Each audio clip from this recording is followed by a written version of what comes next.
বন্ধুরা, আজকে একটি বেগুনি সুস্বাদু রেসিপি নিয়ে হাজির হলাম। বেগুনের অনেক রকমের রেসিপি হয়ে থাকে, এই রেসিপিটা একটি অন্যরকম এবং খেতে দারুণ লাগে। সম্পূর্ণ ভিডিওটা দেখার অনুরোধ রইল। নিয়ে নিয়েছি পাতলা সরু করা ছোট ছোট বেগুন।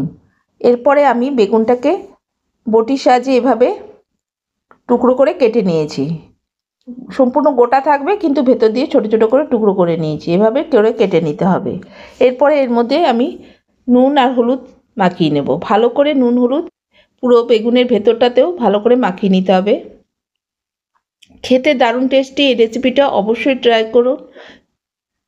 দিয়ে ভালো করে নুন হলুদটা মাখিয়ে নিচ্ছি। দেখুন যেভাবে আমি মাখাচ্ছি এইভাবেই মাখিয়ে নিতে হবে। এরপরে আমি কড়াইয়ে সর্ষের তেল দিয়ে দিচ্ছি। তেল গরম হয়ে গেছে, এবার আমি বেগুনটাকে ভেজে নেওয়ার জন্য দিয়ে দিলাম। খুব কম তেলে এই রেসিপিটা কিন্তু দারুণ টেস্টি, দারুণ সুস্বাদু। অবশ্যই ট্রাই করবে। এক পিঠ ভাজা হয়ে যাওয়ার পরে আরেক পিঠটা ভালো করে উল্টে দিলাম। দু পিঠই ভালো করে ভেজে নিতে হবে। ঢেকে ঢেকে ভেজে নিচ্ছি। এদিকে মশলা করার জন্য আমি মিক্সির মধ্যে নিয়ে নিচ্ছি টমেটো, রসুন ও কাঁচা লঙ্কা। যে যেমন ঝাল খাবেন সেরকম কাঁচা লঙ্কা দিয়ে দেবেন। বেগুনটা ভাজা হয়ে গেছে, এবার আমি বেগুন তুলে নেব। খুব কম তেলে রান্নাটা খুব সহজে বানিয়ে নিচ্ছি। ওই তেলটার মধ্যে আমি ছোট্ট একটা সাইজের পেঁয়াজ কুচি ফোড়নে দিয়ে দিলাম। পেঁয়াজটাকে একটু হালকা করে ভেজে নেব।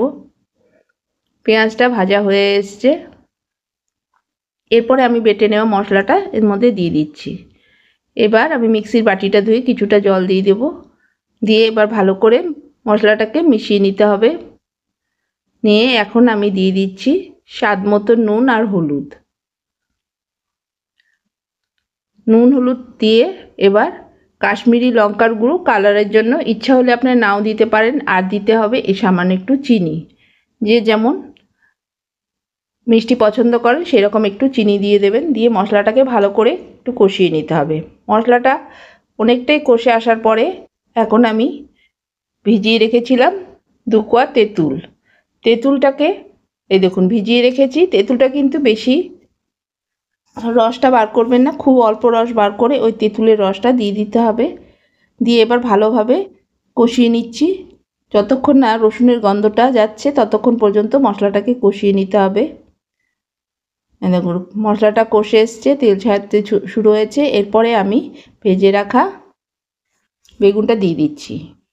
ভেজে রাখা বেগুনটাকে দিয়ে যে প্লেটের মধ্যে বেগুনটা আমি রেখেছিলাম সেই প্লেটটা আমি ধুয়ে সামান্য একটু জল দিয়ে দিচ্ছি। আর কোনো জল দেব না। এরপরে আমি বেগুনটাকে ভালোভাবে উল্টে পাল্টে নেব এবং মশলার সাথে মিশিয়ে নিতে হবে বেগুনটাকে সুন্দর করে। খুবই টেস্টি, খুবই সুস্বাদু। এই রেসিপিটা অবশ্যই ট্রাই করুন। এখন তো প্রচণ্ড পরিমাণে বেগুন পাওয়া যায়। শীতের বেগুনগুলো এমনিতেই খুব মিষ্টি হয়, খেতে কিন্তু দারুণ টেস্টি বেগুনগুলো। ভালোভাবে মিশিয়ে নিলাম। নিয়ে এটা 2 থেকে 3 মিনিটের জন্য ঢেকে রেখে দেবো। তাহলে আমার রেডি হয়ে যাবে আমার দেওয়ার নাম বেগুন সুন্দরী। 3 মিনিটের পর ঢাকনা খুললাম। একদম রেডি হয়ে গেছে বেগুন সুন্দরী। এবার আমি এটা তুলে নেব। গরম ভাতে এরকম একটা রেসিপি হলে খেতে একদম জমে যাবে। অবশ্যই ট্রাই করো, খেয়ে দেখুন কতটা ভালো লাগে। এবার আমি প্লেটে তুলে নিচ্ছি। দিয়ে গরম ভাতের সাথে এরকম যদি একটা বেগুনি রেসিপি হয় তাহলে মন্দ হয় না। অবশ্যই খেয়ে দেখো কেমন লাগে, আর কমেন্টে জানাবেন কেমন লাগলো আপনাদের রেসিপিটা। ভালো লাগলে লাইক শেয়ার কমেন্ট করতে ভুলবেন না। সাথে থাকবেন এবং এই শীতের মরশুমে নতুন নতুন রেসিপি নিয়ে হাজির